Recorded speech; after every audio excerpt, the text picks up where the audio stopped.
Wahyu kepada Yohanes, pasal 6 ayat 1-17. Keenam materai pertama dibuka. Maka aku melihat anak domba itu membuka yang pertama dari ketujuh materai itu, dan aku mendengar yang pertama dari keempat makhluk itu berkata dengan suara bagaikan bunyi guru, "Mari!" Dan aku melihat sesungguhnya ada seekor kuda putih, dan orang yang menungganginya memegang sebuah panah, dan kepadanya dikaruniakan sebuah mahkota. Lalu ia maju sebagai pemenang untuk merebut kemenangan. Dan ketika anak domba itu membuka materai yang kedua, aku mendengar makhluk yang kedua berkata, "Mari!" Dan majulah seekor kuda lain, seekor kuda merah padam, dan orang yang menungganginya dikaruniakan kuasa untuk mengambil damai sejahtera dari atas bumi, sehingga mereka saling membunuh, dan kepadanya dikaruniakan sebilah pedang yang besar.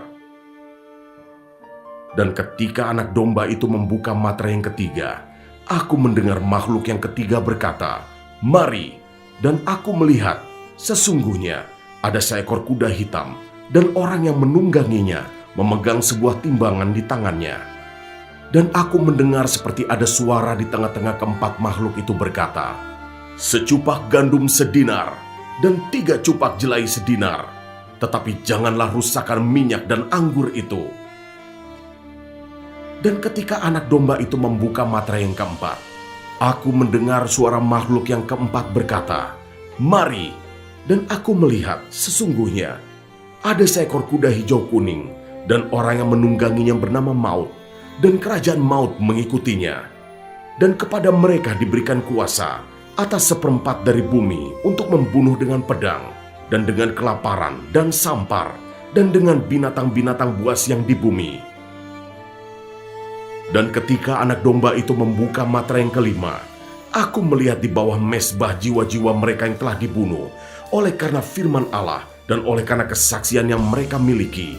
Dan mereka berseru dengan suara nyaring, katanya, "Berapa lamakah lagi, ya penguasa yang kudus dan benar, Engkau tidak menghakimi dan tidak membalaskan darah kami kepada mereka yang diam di bumi?"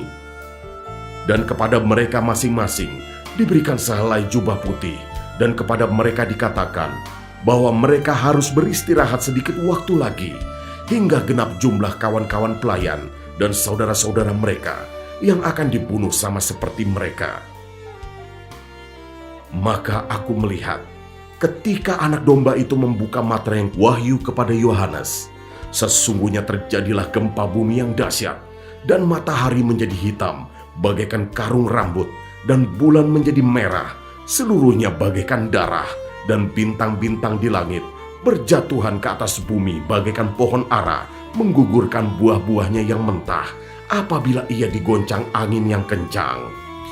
Maka menyusutlah langit bagaikan gulungan kitab yang digulung, dan tergeserlah gunung-gunung dan pulau-pulau dari tempatnya, dan raja-raja di bumi, dan pembesar-pembesar serta perwira-perwira, dan orang-orang kaya, serta orang-orang berkuasa, dan semua budak serta orang merdeka bersembunyi ke dalam gua-gua dan celah-celah batu karang di gunung. Dan mereka berkata kepada gunung-gunung dan kepada batu-batu karang itu, "Runtuhlah menimpa kami, dan sembunyikanlah kami terhadap Dia yang duduk di atas tahta dan terhadap murka anak domba itu. Sebab sudah tiba hari besar murka mereka, dan siapakah yang dapat bertahan?"